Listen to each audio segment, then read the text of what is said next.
Restaurants in Toronto are facing difficult times as we self-isolate and practice social distancing. Which hand-drying method is the best for keeping germs at bay? You're gonna be the judge. That's all coming up in this week's episode. What's up, everybody? Hope you're all safe and healthy. My name is Elish P, and you're zoned into Food Packaging TV.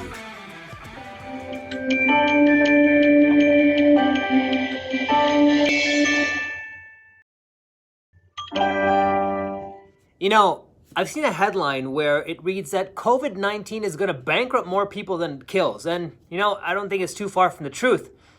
I've been speaking with many of our customers at NK, and it's truly sad to hear that some of them have no other choice except to lay off their workers and shut down.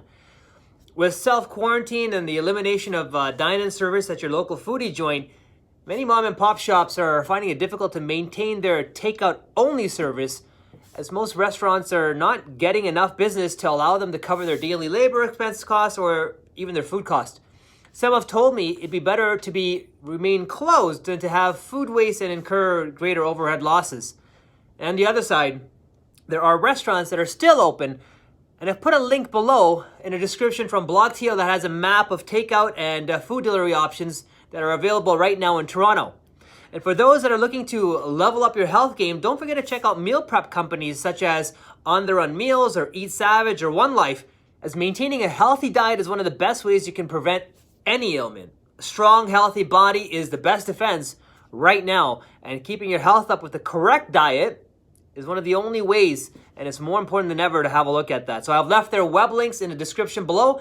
Make sure you know your options. The often repeated mantra right now is to wash your hands, but it doesn't often emphasize the importance of how to dry them. But whenever possible, and especially in a public restroom setting, think twice before using hand dryers, which can suck bacteria from the air right into those newly clean hands. But for COVID-19, the data doesn't exist indicating that bathrooms specifically are a place where viruses spread. However, Christina Jones, a senior medical advisor and spokesperson for Pediatrics, says this: "What we do know is that air blowers in the bathroom circulate all the germs and air particles around. And we know that it's not a good thing, obviously.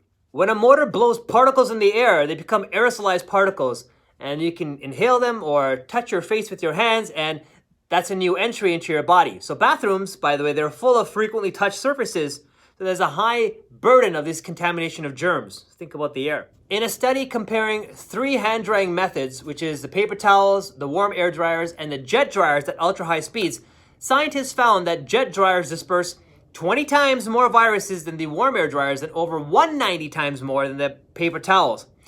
And the impact of the virus was greatest at 2.5 to 4.1 feet, which is about where a small child would be standing.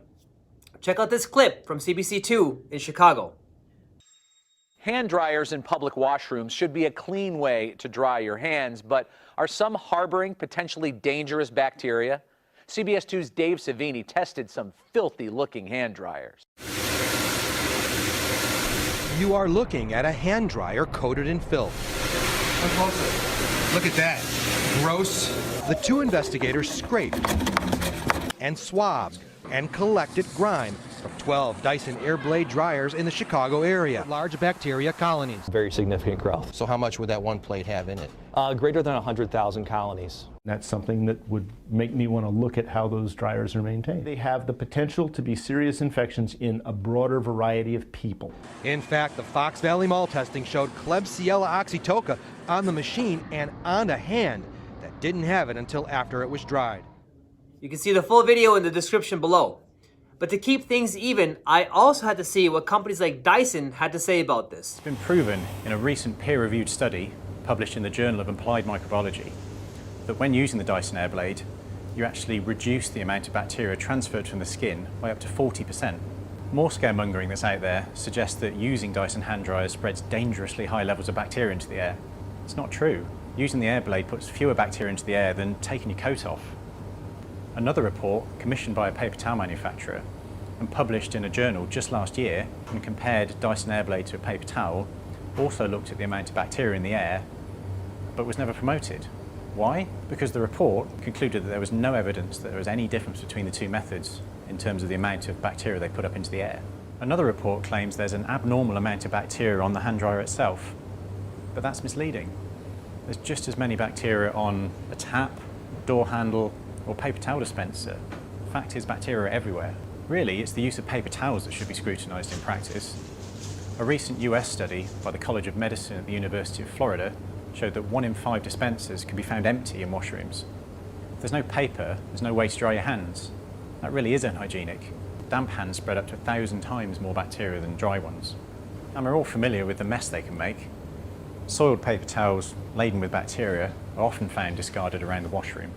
For 10 years at Dyson, experts drawn from microbiology, chemistry and food hygiene sectors have worked with industry partners to test AIRBLADE technology to ensure that it's suitable for use in environments where hygiene is critical. Dyson hand dryers are the only hand dryers certified hygienic by the NSF using protocol P335. They're used in hospitals around the world and are approved for use in the food industry by HACCP.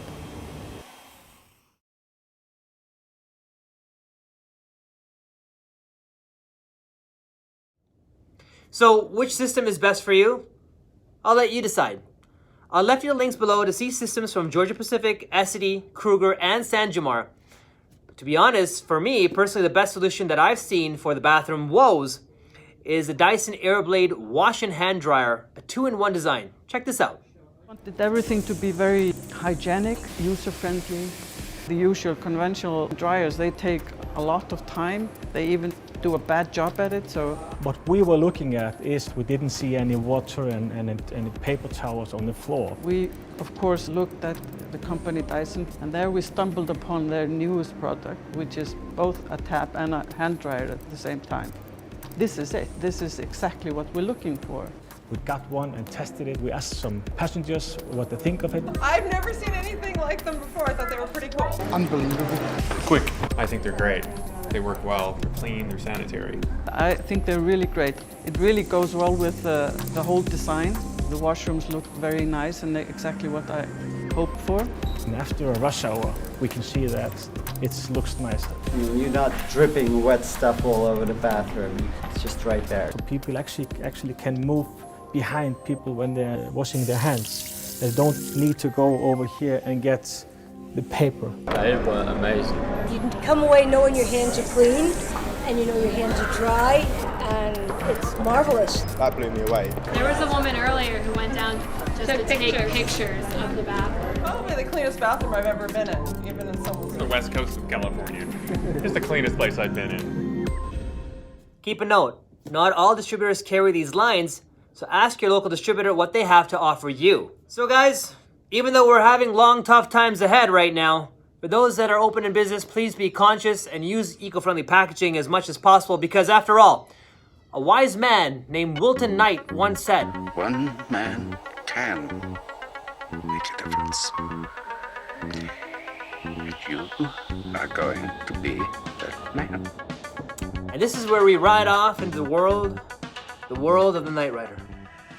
Kit, pick me up in 5 minutes. That's gonna do it for this week's episode of Food Packaging TV. My name is Elish P.